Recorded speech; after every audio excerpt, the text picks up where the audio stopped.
खड़ा रही है बाबा हमारा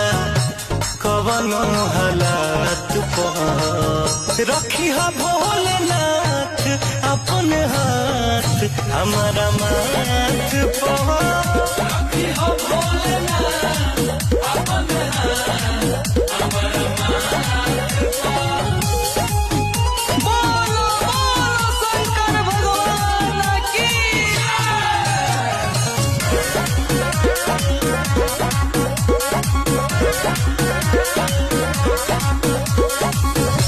कि तोहरा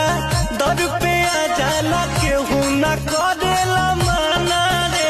बाबा एही से पूरा दुनिया तोहरे